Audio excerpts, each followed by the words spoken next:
यह तो आप सभी जानते ही होंगे कि हम एक बहुत ही बड़ी गैलेक्सी का हिस्सा हैं, जिसका नाम मिल्की वे है। हमारी यह गैलेक्सी स्पाइरल शेप की है और यह लगातार ब्रह्मांड में घूमती रहती है। हमारी इसी बड़ी गैलेक्सी में कई अरब तारे मौजूद हैं, जिनमें से एक हमारा तारा सूर्य है। गैलेक्सी के मुकाबले तो हमारा सूर्य कुछ भी नहीं है, लेकिन यदि हम बात करें हमारे सोलर सिस्टम की, तब आप जानते ही हैं कि यह सूर्य कितना बड़ा है और यह हमारे सोलर सिस्टम के अस्तित्व की नींव है। हमारी गैलेक्सी इतनी बड़ी है कि वैज्ञानिकों द्वारा इसे अब तक पूरी तरह से समझा नहीं गया है, लेकिन वैज्ञानिकों ने हमारे सोलर सिस्टम के बारे में काफी कुछ जाना है। कई ज्यादा मिशंस किए हैं, जिसमें वैज्ञानिकों द्वारा अलग अलग ग्रहों पर स्पेसक्राफ्ट भेजे गए हैं और उनके बारे में काफी जानकारी पाई गई है।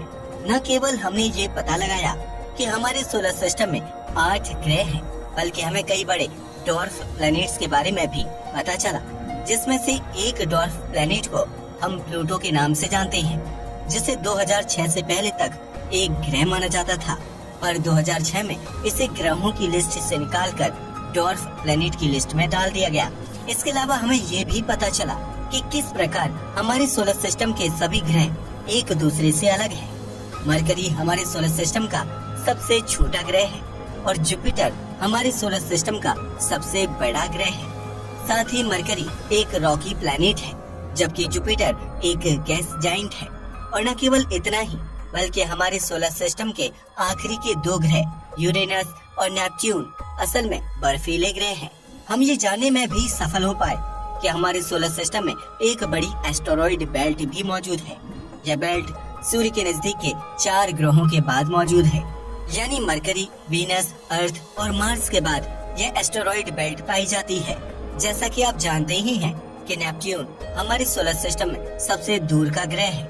फिर भी हमारे वैज्ञानिकों ने ये भी पता लगाया कि नेपच्यून के बाद भी एक काइपर बेल्ट मौजूद है और इसी काइपर बेल्ट में प्लूटो की खोज की गई थी। जनवरी 2022 में एक आर्टिकल पब्लिश किया गया, जिसमें यह लिखा गया था कि वॉयेजर 2 पहला ऐसा स्पेसक्राफ्ट है जो अब तक नेपच्यून तक पहुंच पाया है और इसे नेपच्यून तक पहुंचने में लगभग 12 साल का समय लगा था।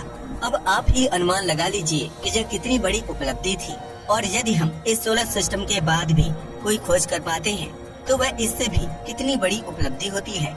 इसलिए प्लूटो की खोज को भी एक बहुत बड़ी उपलब्धि ही माना जाता है। लेकिन क्या आप ये जानते हैं कि हमारे वैज्ञानिक अब हमारे इस सोलर सिस्टम के पार भी कई ज्यादा ग्रह और तारों पर खोज कर रहे हैं। इनमें से कुछ वैज्ञानिक कैलकुलेशंस की सहायता से अनुमान लगा रहे हैं कि क्या कोई और ग्रह भी हमारे सोलर सिस्टम में मौजूद है, या फिर हमारे सोलर सिस्टम की तरह भी कोई और सोलर सिस्टम हमारी गैलेक्सी में मौजूद है।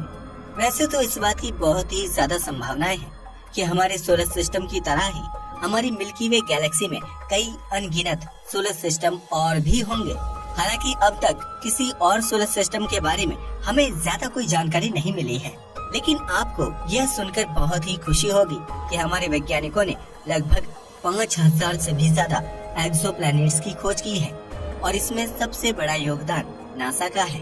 अब आपके मन में ये सवाल आया होगा कि आखिर यह एक्सोप्लैनेट होता क्या है, तो आपको बता दूं कि एक्सोप्लैनेट्स ऐसे ग्रह होते हैं जो अपने स्टार के हैबिटेबल जोन में रहकर उसे ऑर्बिट करते हैं, जिसके कारण उस प्लैनेट का टेम्परेचर इतना रहता है ताकि वहाँ पर पानी लिक्विड स्टेट में रह सके।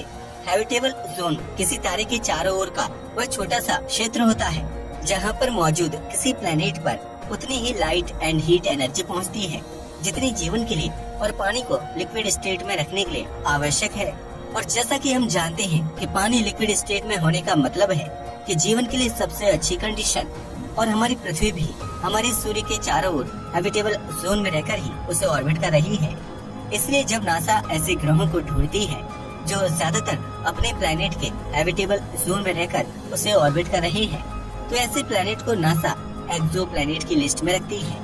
वैसे इसके अलावा भी कई और कंडीशन है जो एक्सोप्लैनेट को पूरी करनी होती है, जैसे उस प्लैनेट का एटमॉस्फेयर जीवन के अनुकूल होना चाहिए।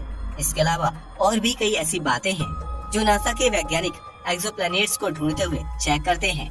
साल 1990 में पहली बार एक्सोप्लैनेट की खोज की गई थी, और यदि बात आज की करें तो 2022 में अब यह संख्या 5000 से भी ज्यादा हो गई है। जैसा कि मैंने आपको पहले बताया इन एक्सोप्लैनेट्स में से कुछ हमारी पृथ्वी के जैसे ही रॉकी प्लैनेट्स हैं और कुछ हमारे जुपिटर जैसे ही गैस जाइंट्स हैं।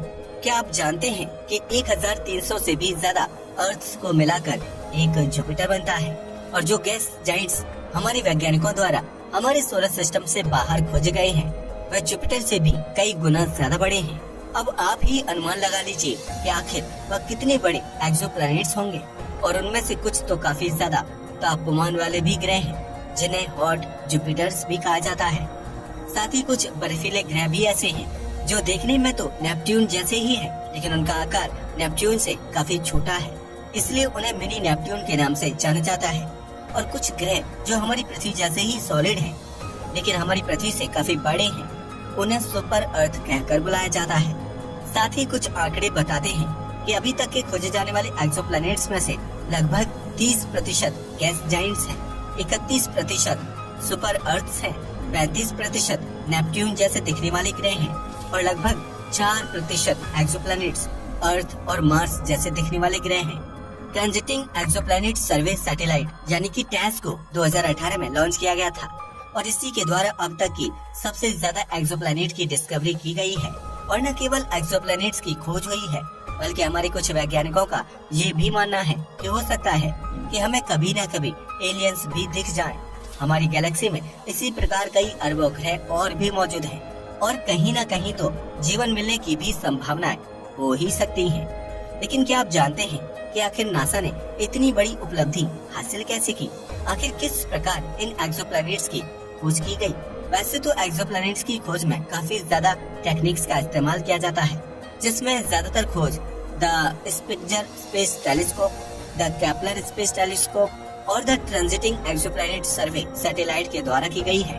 और हाल ही में जेम्स वेब स्पेस टेलीस्कोप को भी लॉन्च किया गया है, जिसके द्वारा हमारे वैज्ञानिक अब इन एक्सोप्लैनेट की सतह पर भी गहरा अध्ययन कर सकेंगे, जिससे हमारी जानकारी भी इनके बारे में और बढ़ेगी, और साथ ही हमें ये भी पता चल सकेगा कि क्या उन ग्रहों पर जीवन मौजूद है या नहीं।